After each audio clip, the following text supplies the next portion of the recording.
Сәлем достар, бүгінгі түс жору шығарылымында түсіңізде ара көрсеңіз қалай жорылады? Ең алдымен каналыма тіркеліп, жаңа видеоларды жіберіп алмау үшін қоңыраушаны басуды ұмытпаңыздар. Ал ендеше бастайық. Аралар түбінен шыққан адам қорқынышты өлтіруші.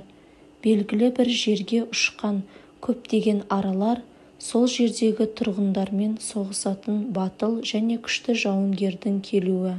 Түсінде ара көп жағдайларда қолайсыз болып саналады.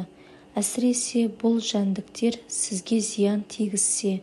Сіздің түсіңіздегі пайда болған аралар сізді қорлайтын және бар күшімен ашулануға тырысатын жауларды бейнелейді.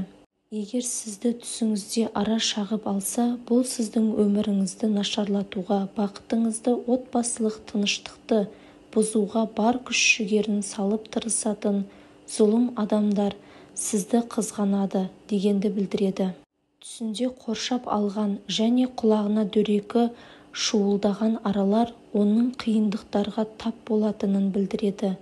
Бұл ұзақ достың соңы ақша жоғалту, күйреу, қаржылық қиындықтар болуы мүмкін. Түсіңізде бал арасы еңбекқорлық пен еңбекқорлықтың танымал символы болып саналады. Түсіндегі бал ара құнарлылықты, байлықты, пайдалы келісімдерді, билік пен беделді жұмысты уәде етеді.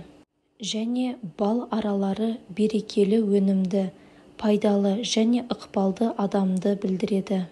Түсіңізде бірнеше бал арасын көрсеңіз, немесе оларды өсіргеніңізді көрсеңіз, әртүрлі олжаларды оңай иемдену немесе ақша алу дегенді білдіреді. Түсіңізде бал аралары қуып шыққанын көрсеңіз, мұндай түс жақсы денсаулық пен әл-ауқатты білдіреді. Достар, осымен бүгінгі түс жору шығарылымы аяқталды. Видео ұнаса лайк басып каналыма тіркелуді ұмытпаңыздар. Келесі кездескенше сау саламатта болыңыздар.